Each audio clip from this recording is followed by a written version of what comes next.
ዛሬ ደግሞ ይዤላችሁ የመጣሁት የፍርኖ ዱቄት እንጀራ አሰራር ይሆናል ማለት ነው። በጣም አሪፍና በጣም ልስልስ ያለ ቆንጆ እንጀራ ነው ማለት ነው። ያው ውጭ ሀገር ስንኖር እንግዲህ የጤፍ እንጀራ ብዙ ጊዜ ለማግኘት በጣም ያስቸግራልና የፍርኖ ዱቄት ግን በቤታችን ውስጥ ቆንጆ አድርገን ሰርተን መመገብ እንችላለን ማለት ነው። የእንጀራ አምሮታችንን እናስወጣለን ማለት ነው እና በጣም አሪፍ እና እንዲሁም ደግሞ ጊዜ በጣም የሚቆጥብ ቆንጆ የሆነ አሰራር ነው እየላችሁ የቀረብኩላችሁ ማለት ነው። ያው ለቻናሌ አዲስ የሆናችሁ ላይክ እና ሰብሼር እንዳትረሱ፣ እንዲሁም ነባሮች እንግዲህ ቪዲዮን ላይክ አድርጋችሁ እስከ መጨረሻው አብራችሁን ቆዩ። አሰላሙ አሌይኩም ወራህመቱላሂ ወበረካቱ። ውድና የተከበራችሁ የቻናሌ ውድ ቤተሰቦቼ እንዴት ናችሁ? ደህና ናችሁ ወይ? በእኔ ጋር ሁሉ ሰላም አልሐምዱሊላህ።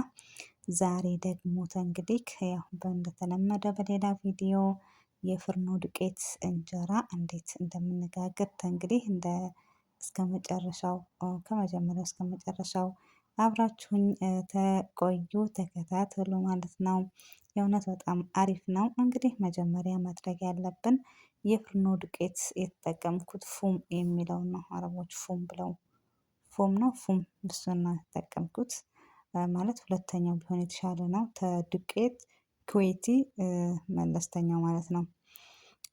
እናተ እንግዲህ ያው መጀመሪያ ላይ ማድረግ ያለብን ነገር ቢኖር መጀመሪያ በደንብ አድርገን ማመስ አለብን ማለት ነው። እኔ የተጠቀምኩት 1 ኪሎ ነው። እናንተ ደግሞ ከዛም በታች ከዛም በላይ እንደ መጠናችሁ ይወስነዋል ማለት ነው። እኔ የምፈልገው 1 ኪሎ ነው እና በደንብ አድርጌ ማመስ አለብኝ ማለት ነው። በደንብ አድርጋችሁ ካመሳችሁት የእውነት በጣም ቆንጆ ነው። ስትበሉትም ደግሞ ጣዕሙ በጣም አሪፍ ነው ማለት ነው እና እዚህ ጋር በደንብ አድርጋችሁ ማመሳችሁን ያው አትርሱ ለማለት ነው። እንግዲህ እኔ እንደምታዩኝ እያመስኩ ነው። እቃችሁ ደግሞ እንደዚህ ትንሽ ሰፋ ቢል ለማመስ በጣም አመቺ ይሆንላቸዋል ማለት ነው። እና ውዶችዬ እንግዲህ በዚህ መልኩ በደንብ አድርጌ አምሰዋለሁኝ ማለት ነው።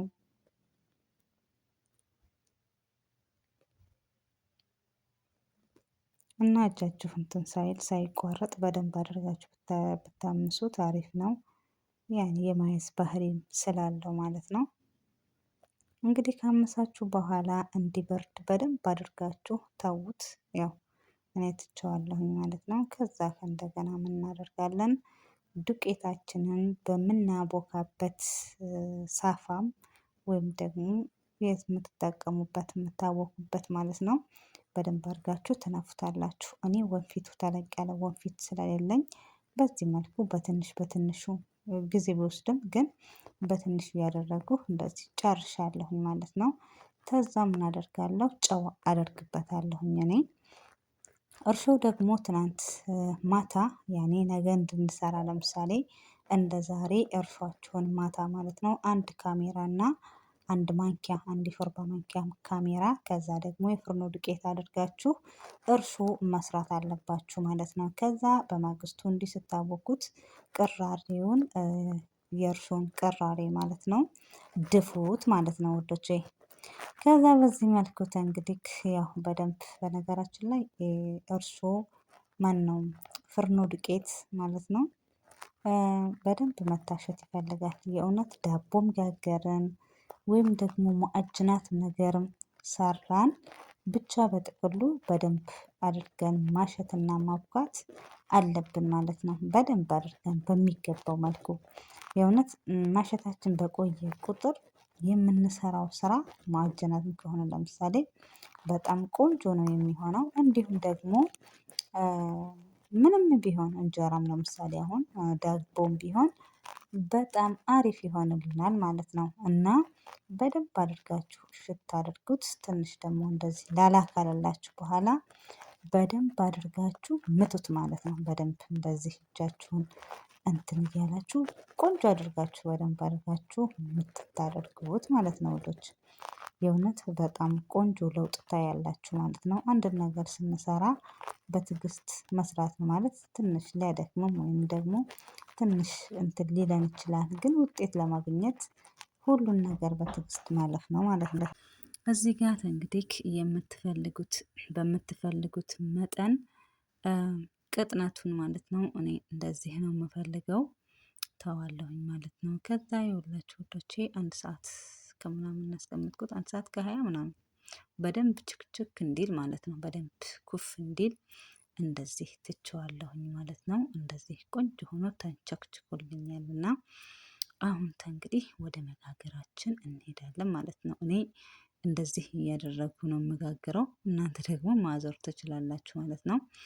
እኔ በዚህ መልኩ ያው ሳህላ ነው፣ ቀላል ነው። ያም በዚህም ቢሰራ ያም በዚህም ቢሰራ ምንም ልዩነት አያመጣውም ማለት ነው። በጣም አሪፍ ነው፣ ጊዜ ቆጣቢ ነው። እና ውዶችዬ እንግዲህ እንደዚህ ያደረጉ እንጀራ መጋገር እጀምራለሁ ጀምሬያለሁኝ እላችኋለሁኝ። እውነት ለመናገር በጣም አሪፍ ነው ማለት በተለይ አረቦች ቤት ሆናችሁ ሁሌም ኹብዝ ከምትበሉ እንደዚህ ሰርታችሁ በቃ እንደዚህ በተለይ ደግሞ ከጓደኛ ጋራ ስትሆኑ፣ እኔ ከጓደኛዬ ጋራ ነኝ፣ በጣም አሪፍ ነው እላችኋለሁኝ። እንግዲህ በዚህ መልኩ ነው የዛሬ እንጀራ ማለት ነው።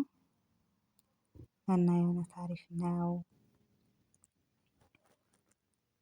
ልስልስ ያለ ነው የእውነት።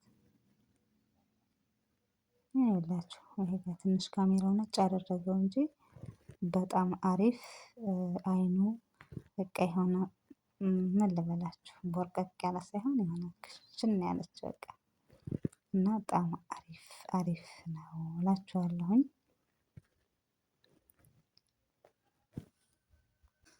በዚህ መልኩ እንግዲህ እንጀራችንን እየጋገርን እንገኛለን ማለት ነው ውዶቼ።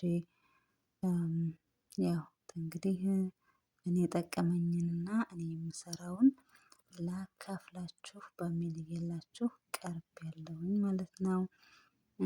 ያው ስለምታበረታቱኝ ከልብ አድርጌ እውነት አመሰግናለሁኝ። እንግዲህ ያው ቻናሌን ያልተቀላቀላችሁት ደግሞ ቻናሌን እየተቀላቀላችሁኝ አበረታቱኝ እላችኋለሁኝ ውዶቼ። በዚህ መልኩ እንግዲህ እየጋገርኩ ነው። ኑ እንጋግር።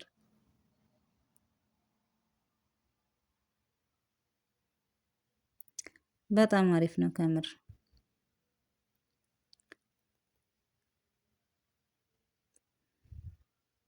እንደዚህ እንግዲህ ሊጣችንን ደረግ እያደረግን ጊዜ ለመቆጠብ በጣም አሪፍ ነው። ጋገር ጋገር እያደረግን እንደዚህ እያሽከረከርን ጥለዋለን ማለት ነው። ዱቄታችን እንትናችንን ሊጣችንን እዚህ ጋር ክዳናችን እንግዲህ ትንሽ ከፍ ብሏል። በጣም አሪፍ ነው። ምንድነው አይነፍስበትም እንደዛ ነገር እና አሪፍ ነው እላችኋለሁ ወዶቼ።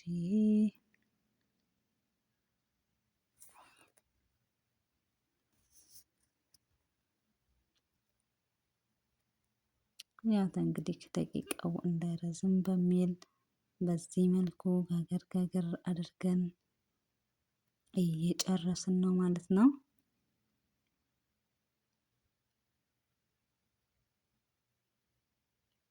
እንግዲህ በኋላ ደግሞ ወይንም በሌላ ጊዜ እሰራለሁ ብላችሁ ካሰባችሁ እርሾውን ከዚሁ ላይ ቀንሳችሁ ፍሪጅ ማስቀመጥ ትችላላችሁ ማለት ነው ውዶቼ።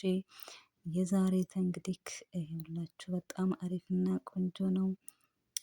የእውነት በዚህ መልኩ ጓደኛዬ እያደረገች ነው እየቀረስኩ ሽራይኩም እና እንደዚህ እንግዲህ እንጀራችንን ጋግረን ጨርሰናል ማለት ነው።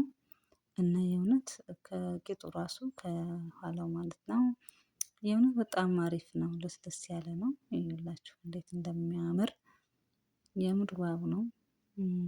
እንግዲህ ያው ሌላ ነገር መጨማመር ለፍርኖ ዱቄት እንጀራ ምንም አያስፈልገውም። ብቻ ዋናው ነገር በስነ ስርዓት በደንብ አድርጋችሁ ካቦካችሁት በጣም ቆንጆ ነው የሚሆነው ማለት ነው። እና እንግዲህ የዛሬ ቪዲዮአችን ከኔ ይመስል ነበረ። ስለነበረን ቆይታ እስከ መጨረሻውም ስለተከታተሉኝም ከልብ አድርጌ አመሰግናለሁ። አያችሁት በቃ በጣም ነው የሚያምረው። በጣም አሪፍ ነው። እንግዲህ መሰረቱን በዚህ መልኩ ነው የሰራነው ማለት ነው ዛሬ እና ወዳችዬ በሌላ ደግሞ እስከምንገናኝ በያላችሁበት ሰላማችሁ ብዝት ይበልልኝ እያልኩኝ ስለነበረን ቆይታ በጣም አድርጌ አመሰግናለሁ። ባይ ባይ።